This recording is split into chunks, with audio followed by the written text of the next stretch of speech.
Hi guys, so Nigel Farage is in a bit of a fix. His hero Donald Trump is losing popularity by the day in the UK, and he's incapable of distancing himself from Agent Orange. The Reform UK leader appeared on the Nick Ferrari show, where he was challenged on a number of issues, but in particular Trump and Ukraine. Now, the Clacton MP had criticism after criticism for the Ukrainian president, but not a single negative word to say about Trump. Even the Tories are going off the idea of backing the US president unconditionally. But Farage can't, and this may be his undoing. Have a listen to this pathetic attempt to twist and avoid answering basic questions. And by the way, why is Farage obsessed with Zelensky's shoes? Just to clarify, do you agree that the President and Vice President bullied President Zelensky? I think President Zelensky was very unwise to tell the Americans what would happen to them if they didn't back him. Okay, what Zelensky was doing here was saying, look, Putin is a problem for us. That's very clear to see.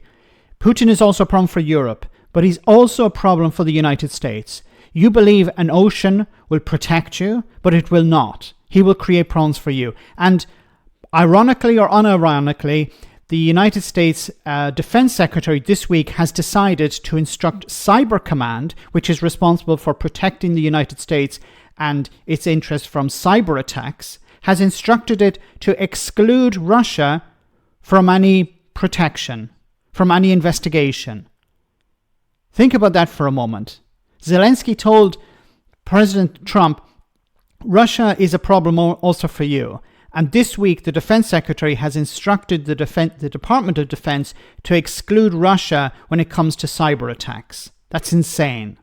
I think it was unwise. Yeah, sure, Vance and Trump bit back. But I think in diplomatic terms, I think Zelensky played it very badly. And it's very interesting that even Peter Mandelson, the British ambassador, is making very, very similar points. Well, he's suggesting Zelensky should return to Washington. He will. And he will. Mandelson is right. And he will. I think what came out of Friday... You don't see anything intemperate in Trump's language at all? Whether there was or whether there wasn't, we're heading towards peace. Whether there was or whether there wasn't. This guy is incapable of criticizing Trump. Can't say Trump did anything wrong here. He will later in the interview he talks about the Americans, but he will never say Trump made a mistake or Trump was too aggressive or Trump was this or Trump was that. No. Incapable, completely incapable. Even Kemi Badenoch, a few weeks ago celebrating Trump, now is saying, well, actually he was wrong. Even Kemi Badenoch is doing this. And this is actually a position that the Conservatives can use against reform. We are on the side of the UK. Nigel Farage is on the side of Donald Trump. We're heading towards peace. It's a good thing, would not a bad thing. Would you treat a guest like that? I wouldn't expect a guest to be rude to me in my own house. Absolutely. He was not rude. If you look at the entire interview, the entire segment, it went on for almost an hour. At no stage was Zelensky rude. As soon as he entered, he said thank you to Trump and to the American people. He said thank you on 2 occasions at least. That was within that clip. And J.D. Vance attacked him for saying, you didn't say thank you to us. You didn't even say thank you. Not. I would expect a guest to treat me with respect. It doesn't mean that, for a minute that Vance and Trump, I'm not defending what they did. So you are critical of what they did, Mr. Farage? Do we want peace? Of course we want or should peace. He's saying, such a slimy individual, this guy. I'm not defending them. So are you criticizing them? No, he won't say that he's criticizing them. Spend weeks talking about what happened. You did say you wouldn't defend what they did. So you wouldn't behave in that fashion. I try not to. He can't even say, yes, they were wrong. He can't even say that. He said, I try not to be like that.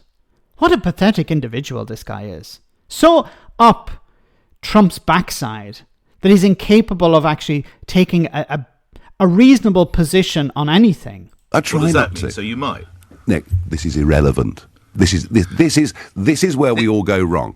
We're all focusing on the row that happened. Maybe the row was bound to happen anyway. Zelensky wasn't ready. Maybe for this, and perhaps the Americans weren't ready for it either. I don't know. Is it right a journalist asked him why he's not wearing a suit? Well, do you know what? If I turned up at the White House, I'd make sure I was wearing a suit, my shoes were cleaned. Absolutely. And Trump is... And in diplomacy, our Prime Minister... Winston Churchill... Our Prime Minister... our Prime Minister, but he wasn't dealing with President Trump. So Nick Ferrari brings up the point, well, what about Winston Churchill? He didn't, when he met with the world leaders during World War II, he wasn't wearing a suit on every occasion. And Farage's response is, yes, but he's not meeting Donald Trump. So if Winston Churchill had been around today, Farage would be criticising Winston Churchill for not wearing a suit. Okay, that's wonderful to hear. Our Prime Minister was briefed and briefed and briefed as to how to deal with the visit to the White House. But that's not Zelensky's fault, is it? All right, if Zelensky wants to bowl in and show no respect to a man who we all know is incredibly old-fashioned about this stuff, and he really When is. you say this stuff, you mean manners, dress, very shoes? much so. So your shoes have to be shined. It's like being back at school. Lots of times, Trump said, yeah, good shoes, great shoes, whatever, That's how he... So if you're going in with a positive mindset, maybe Zelensky should have thought about that, but that's minor. Oh, my goodness.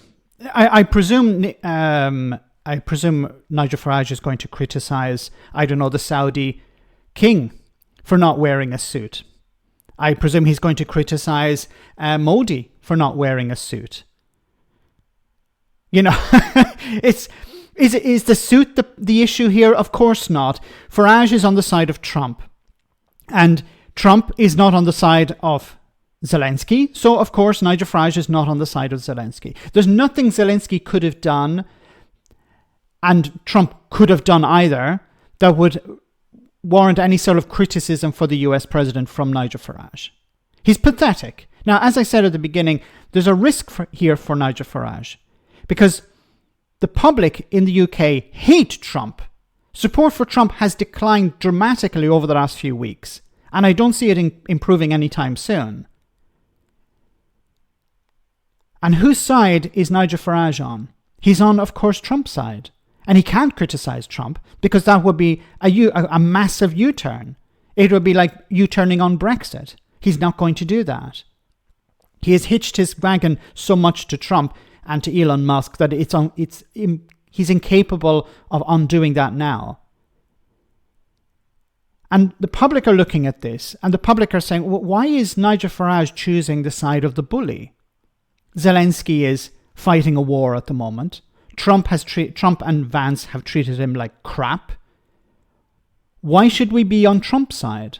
Trump is talking about punishing our friends and allies in Europe, and he's been also talking before Keir Starmer visited him, he was talking about punishing the UK as well with tariffs.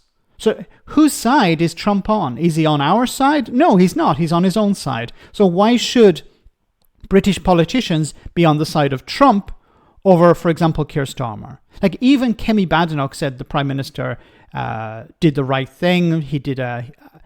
She wasn't completely on his side, but she supported the Prime Minister.